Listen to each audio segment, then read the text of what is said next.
Right now, without your knowledge, someone in your life is running an experiment on you. Not in a laboratory, not with equipment, but in the middle of a normal conversation, at a dinner table, in a meeting room, using nothing but a carefully placed silence, a well-timed interruption, or a joke that felt like a knife wearing a smile.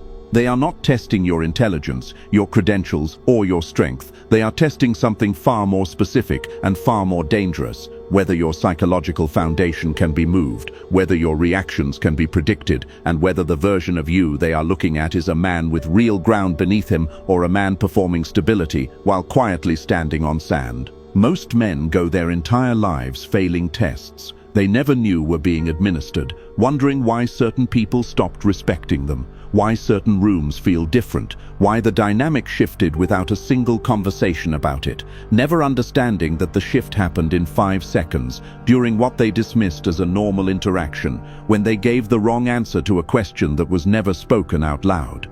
They know how much pressure you absorb before you react. They know how long your silence lasts before you break it. They know the exact tone of voice that makes you shrink. And they learned all of this not through a conversation, but through a series of quiet, calculated experiments they ran on you while you were busy thinking you were just having a normal interaction. This is called social probing, and it is older than any psychology textbook that has tried to name it. There was a man who spent his entire career mapping the hidden mechanics of human behavior, not for philosophers, not for academics, but for the people who actually held power and needed to understand what everyone around them was really doing beneath the surface of politeness and loyalty. His name was Machiavelli, and what he documented was so precise, so uncomfortably accurate about human nature, that the institutions of his era did not debate his work, they banned it. They placed it on the list of forbidden texts. And then the same men who banned it publicly had it copied and delivered to their private chambers. Because he did not write about how people should behave. He wrote about how they actually do, and what he understood about the way people probe, test, and map each other before deciding who they can break is exactly what the next few minutes are going to put directly in your hands. He wrote, "Men judge generally more by the eye than by the hand, because it belongs to everybody to see you, to few to come in touch with you." He was not writing about appearances, he was writing about the gap between what people see and what they feel, and how the man who controls that gap controls every room he enters. Today I am going to show you the 5 micro-tests that people are running on you right now, what each test is designed to find, exactly how it operates beneath the surface of normal interaction, and the precise response that does not just pass the test, but permanently closes the door to anyone who tries to run it on you again. Because once you can name the test, you cannot be broken by it. Test 1. The withdrawal test. Silent treatment. You sent the message. You watched the 2 ticks appear. Read receipts on. Message delivered. Message seen. Nothing. An hour passes. You check again. Still nothing. You write another message. Smaller than the first one. Softer in tone. Slightly apologetic in posture. Even though you have not yet identified what you are apologizing for. "Hey, you okay?" And right there in that second message, you failed the test. Not because checking on someone is weak, but because in this specific situation, that second message was not concern, it was a surrender. It was you, unable to tolerate the ambiguity of silence, reaching across the gap to repair a connection you were not responsible for breaking. And the person on the other side, whether they were conscious of it or not, registered that response as data, as confirmation of something they suspected, that your psychological stability is contingent on their availability, that their silence is a lever, that withdrawing access to themselves produces a specific, predictable, and exploitable reaction in you. This is called the withdrawal test, and it is the most sophisticated emotional probe in the social predator's arsenal. Here is how it works in real terms. The relationship is normal, things are fine, and then without warning, without explanation, without any identifiable trigger, they go cold. Texts are answered in single words after long delays. Plans are suddenly uncertain. The warmth that was previously present disappears as if it was never there. They become, to use the precise language of this technique, a wall of ice. And you sit on your side of the wall trying to figure out what you did. That is the test. Not the silence itself, what the silence does to you. In psychology, this is called intermittent reinforcement withdrawal, a behavioral mechanism where the removal of a previously given reward produces a compulsive seeking response in the person who has come to depend on it. It is the same mechanic that makes gambling addictive. The slot machine does not keep paying out. It pays out sometimes, and the uncertainty of the interval is precisely what keeps you pulling the lever. When someone who has been warm suddenly becomes cold without explanation, your nervous system does not process it as information, it processes it as threat. The primal alarm that once meant the tribe is withdrawing, survival is at risk, activates, and from that alarm state, rational decision-making collapses. You stop asking, why are they doing this, and start asking, what did I do? That shift from their behavior to your culpability is the entire point of the test. Because the moment you believe you caused the silence, you also believe you are responsible for ending it. And the moment you reach across to end it, you have handed them something they were specifically probing to find.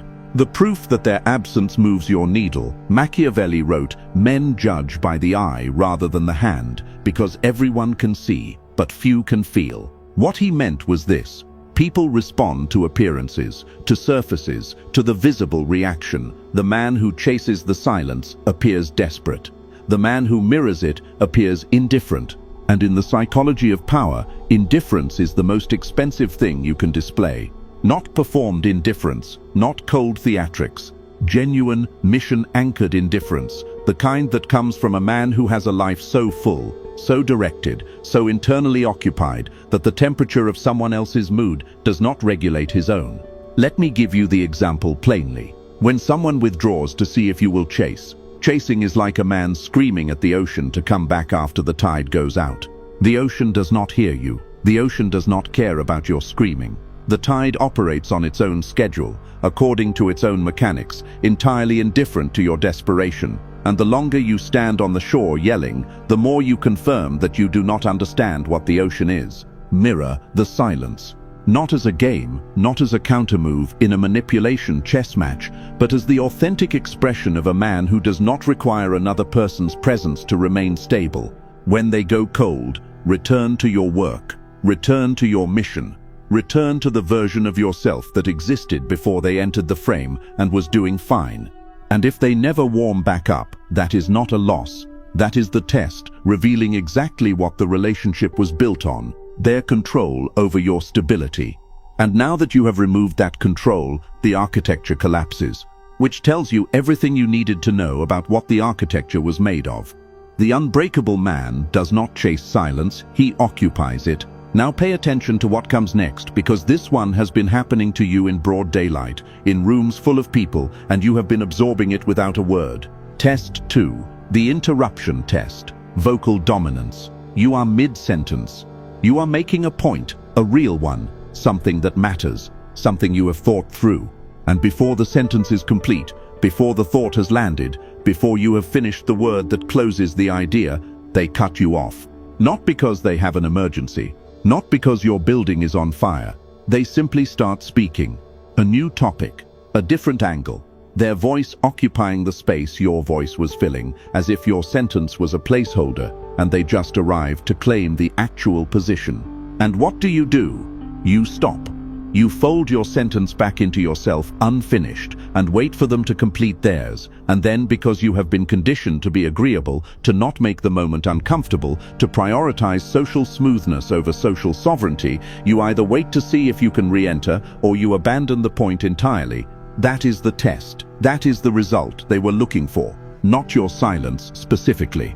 The speed of your silence, how quickly and completely you surrendered the floor the moment they took it.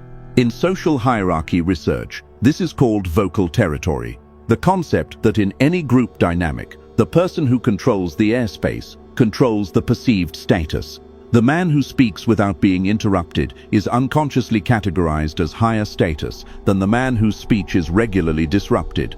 And the man who stops speaking the instant he is interrupted has publicly declared himself a follower. He did not announce it. He did not sign a document. He simply stopped talking.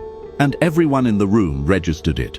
Not consciously in most cases, but the human brain is a social hierarchy processor running constantly in the background. It catalogues who holds the floor, who yields it, and who reclaims it, and it assigns status accordingly.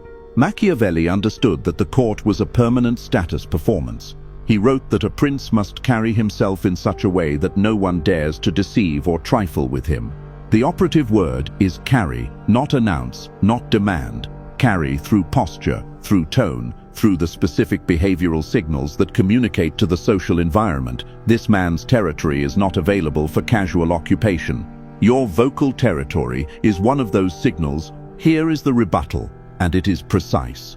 When someone cuts you off, do not stop. Do not accelerate. Do not raise your voice. Maintain exactly the volume and pace you were using before the interruption, and continue your sentence to its natural end. What this does physiologically to the person who interrupted you is remarkable. They were expecting the silence. They had already mapped the interaction with your compliance as the next data point. When the compliance does not arrive, when your voice simply continues, calm and unhurried, as if their interruption was background noise in a city, you have learned to navigate.